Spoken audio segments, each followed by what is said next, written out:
Movie के starting में दिखाया जाता है अमेरिका पूरा बंजर हो चुका है। रेडिएशन की वजह से शहरों के चारों तरफ बड़ी बड़ी बाउंड्रीज कर दी गई हैं।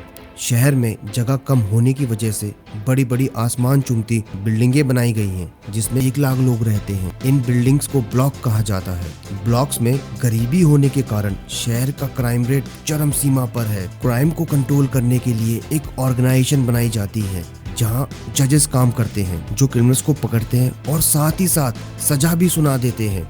उनके पास एडवांस गन्स और गजब की टेक्नोलॉजीज होती हैं। इनकी ट्रेनिंग बहुत हाई लेवल के साथ साथ बहुत परफेक्ट होती हैं। मूवी में जज ड्रेड की एंट्री होती है जो क्रिमिनल्स का पीछा करते हुए दिखाया जाता है। क्रिमिनल्स एक वैन में क्राइम करके भाग रहे होते हैं और वैन में नशा कर रहे होते हैं। नशे की वजह से क्रिमिनल्स को सब कुछ स्लो लग रहा होता है, इसलिए वो बहुत तेज गाड़ी चला रहे होते हैं। जब उन्हें पता लगता है ड्रेड उनका पीछा कर रहा है तो वो उस पर अटैक करते हैं। फिर ड्रेड उनकी वैन पे गोली मार के उनकी वैन को पलटा देता है। फिर ड्रेड पलटी हुई वैन के पास जाता है और देखता है कि 2 क्रिमिनल्स मर चुके हैं। वो वैन में रखी हुई ड्रग्स को भी नोटिस करता है। ड्रेड पीस ट्री नाम के ब्लॉक के अंदर जाता है जहां क्रिमिनल भाग के छुप गया था। वो क्रिमिनल एक लड़की को बंदी बना लेता है और ड्रेड को वहां से जाने के लिए बोलता है। ड्रेड अपनी एडवांस गन से उसके मुंह के अंदर फायर करता है और उसकी खोपड़ी को जला देता है। क्या खतरनाक ही वेपन है भिड़ो। फिर उसी ब्लॉक में रहने वाली ड्रग क्वीन मैंडलिन को दिखाया जाता है। उसके आदमियों ने 3 ड्रग डीलर को पकड़ा होता है। उन 3 ड्रग डीलर्स की गलती ये थी, उन्होंने मैंडलिन के एरिया में अपने ड्रग्स बेचने शुरू कर दिए थे। मैंडलिन उन 3 ड्रग डीलर को 200 फ्लोर से गिरा के एक एग्जाम्पल सेट करती है जिससे कि उसके एरिया में कोई और ड्रग नहीं बेच सकता मैंडलिन के अलावा। क्राइम की खबर सुन के 2 जजेस ड्रेड और सेलिना ब्लॉक में जाते हैं इंक्वायरी करने। हेडक्वार्टर से पता लगता है कि इस ब्लॉक में 75,000 लोग रहते हैं। शहर में सबसे ज्यादा क्राइम रेट इसी ब्लॉक में है। साथ ही साथ 95% अनएम्प्लॉयमेंट रेट है। हेडक्वार्टर से मरे हुए ड्रग डीलर्स की इंफॉर्मेशन मिल जाती है जिससे पता चलता है कि वो छोटे मोटे ड्रग डीलर्स थे। लोकल इन्वेस्टिगेटर जजेस को वार्न करता है मैंडलिन के बारे में। वो कहता है मैंडलिन पहले एक कॉल गर्ल थी। एक बार ड्रग डीलर ने उसके फेस पर चाकू से वार किया था। फिर उसने उसको मार के अपना बदला लिया और उसका ड्रग का बिजनेस हथिया लिया और आगे बढ़ती चली गई। 9 महीने के अंदर ही अंदर उसने पीस टावर के सारे फ्लोर्स अपने कब्जे में ले लिए। फिर ड्रेड कहता है अगर मर्डर यहीं हुआ है तो मारने वाले भी इसी ब्लॉक में होंगे, तो अब ये मेरी ड्यूटी है उनको पकड़ना और उनको सजा देना। फिर नेक्स्ट सीन में कुछ लड़के ड्रग्स लेने मैंडलिन के डिस्ट्रीब्यूशन पॉइंट के पास आते हैं। वहाँ उन्हें ड्रग्स मिलती है और वो इनहेल करके एंजॉय करते हैं। उनका माइंड बहुत स्लो हो जाता है। कमरे के बाहर ड्रेड और सेलिना उनका इंतजार कर रहे होते हैं। फिर वो गेट पे एक ग्रेनेड लगाते हैं, वो एकदम से फट जाता है। फिर जजेस अंदर जाके 4 क्रिमिनल्स को बहुत बुरी तरह मारते हैं और फिर बचे हुए क्रिमिनल्स को अरेस्ट कर लेते हैं। पर सेलिना एक बंदे का माइंड रीड करती है और कहती है कि ये वो है जिसने उन 3 ड्रग डीलर्स को मारा था। उस बंदे का नाम माइकल होता है। वो जब मैंडलिन को पता चलता है जजेस ने उसके ड्रग के डिस्ट्रीब्यूशन को उड़ा दिया है, वो परेशान हो जाती है क्योंकि जज माइकल को इंटरोगेशन के लिए हेडक्वार्टर ले जा रहे होते हैं। ऐसा लगता है माइकल को मैंडलिन के सारे सीक्रेट्स पता होते हैं, तभी वो इतना परेशान हो जाती है। इससे पहले कि जजेस माइकल को ब्लॉक से बाहर ले जा रहे होते हैं,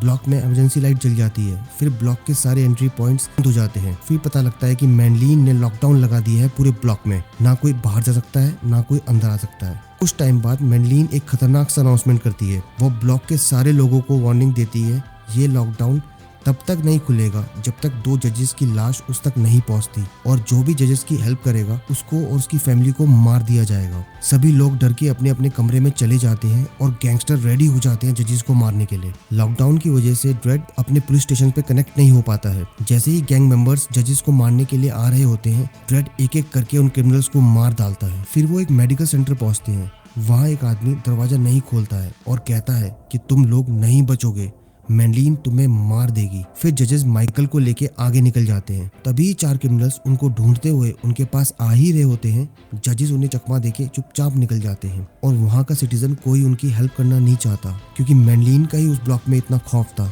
सबको अपनी और अपनी फैमिली की जान प्यारी थी। तभी सेलिना एक अपार्टमेंट के बाहर से एक औरत का माइंड रीड कर लेती है और उसके नाम से उसे बुलाती है। फिर जैसे ही वो दरवाजा ओपन करती है तो तीनों जबरदस्ती उसके घर में घुस जाते हैं। वो औरत उनसे कहती है वो उनको बाहर निकालने में हेल्प करेगी, पर तुम मेरे घर में किसी को नहीं मारोगे। वो उनको बताती है 75 फ्लोर पे एक सर्विस लिफ्ट है, उसे यूज करके तुम ऊपर जा सकते हो और अपने टीम से कनेक्ट कर सकते हो। फिर वो लिफ्ट के लिए निकल पड़ते हैं। फिर मैंडलिन उन्हें उसी फ्लोर पे कैद कर लेती है।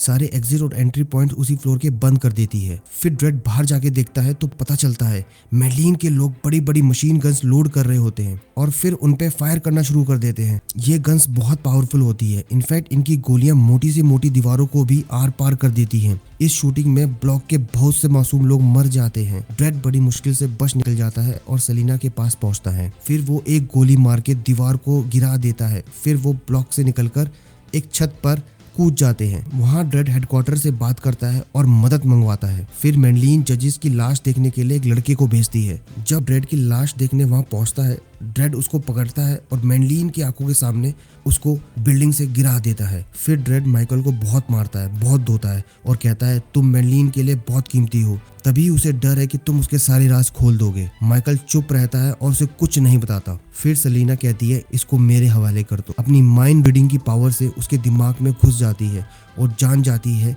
कि ड्रग्स का पूरा व्यापार और मैन्युफैक्चरिंग इसी बिल्डिंग से होता है। यहीं से ही सप्लाई होती है पूरे ड्रग्स की। फिर अचानक माइकल सेलिना से गन छीन लेता है और लिफ्ट में जाके मैडलिन के गैंग के पास पहुंच जाता है। अब सेलिना मैडलिन गैंग की कैद में होती है। फिर ड्रेड एक अनाउंसमेंट करता है। ये अनाउंसमेंट ब्लॉक का एक एक आदमी सुन रहा होता है। इस अनाउंसमेंट में ड्रेड बोलता है कि मैडलिन एक छोटी मोटी ड्रग डीलर है जिसकी वजह से मासूम लोगों की जान गई है। उसे मैं सजाए मौत सुनाता हूँ। अगर कोई भी मैडलिन और मेरे बीच में आया उसका भी वही हाल होगा जो और गैंग मेंबर्स का हुआ है। इसी दौरान मैडलिन को ड्रेड की लोकेशन पता चल जाती है। वो अपने आदमियों को उसे मारने के लिए भेज देती है। फिर ड्रेड चालाकी से सभी क्रिमिनल्स को मार डालता है। नेक्स्ट सीन में 4 जजेस ब्लॉक के अंदर आ जाते हैं और लिफ्ट से डायरेक्ट मैडलिन के पास पहुंचते हैं और ड्रेड और सेलिना की मौत की कीमत 10 करोड़ मांगते हैं।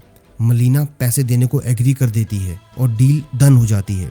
फिर 3 जज ड्रेड को मारने के लिए चले जाते हैं। मूवी में दिखाया जाता है पैसों के लालच ने जजेस को एक दूसरे का दुश्मन बना दिया है। तीनों जजेस में से एक जज ड्रेड के पास पहुंच जाता है और ड्रेड को कहता है हम आगे हैं, अब तुम्हें घबराने की जरूरत नहीं है। ड्रेड उसके एक्सप्रेशन से जान जाता है कि दाल में कुछ काला है।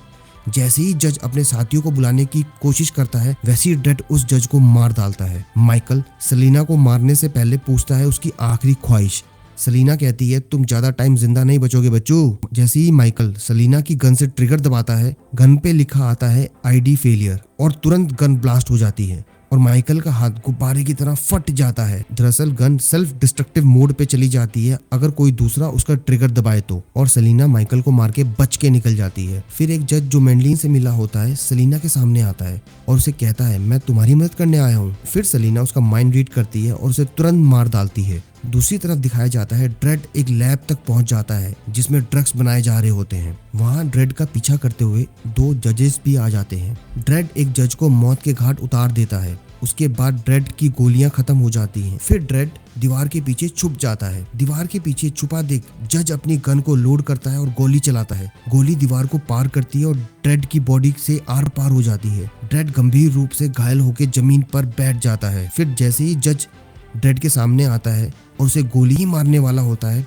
अचानक सेलिना पीछे से जज को मार डालती है। सेलिना और ड्रेड मैडलिन को ढूंढते हुए उसके अड्डे पर पहुंच जाते हैं जहां से मैडलिन पूरी बिल्डिंग को कंट्रोल कर रही थी। वहां पहुंच के बिल्डिंग के ऑपरेटर को वो पकड़ लेते हैं और उससे मैडलिन की लोकेशन के बारे में पता लगाते हैं। मैडलिन एक खास कमरे में छुपी होती है जो बहुत मोटी कंक्रीट की दीवारों के बीच है। सेलिना ऑपरेटर का माइंड रीड करके उस दीवार का कोड ढूंढ लेती है और ऑपरेटर को छोड़ देती है क्योंकि ऑपरेटर एक पीड़ित था ना कि अपराधी। फिर धीरे धीरे जजेस उस जगह पहुंच जाते हैं जहाँ मैडलिन छुपी होती है। वहाँ कई आदमियों को ड्रेड और सेलिना मार डालते हैं। फिर नेक्स्ट सीन में मैडलिन एक ट्रांसमीटर लगाती है और ड्रेड को बोलती है अगर मेरी सांसें रुकती है तो पूरी बिल्डिंग बारूद से उड़ जाएगी और 27,000 लोगों की मौत का जिम्मेदार तुम ही होंगे dread.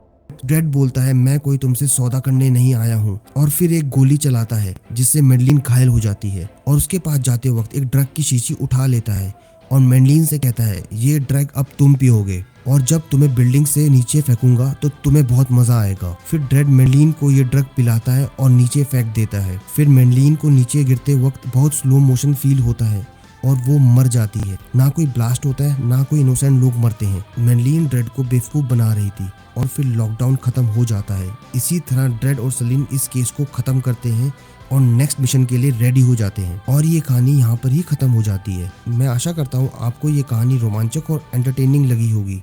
Please like and subscribe the channel. Thank you.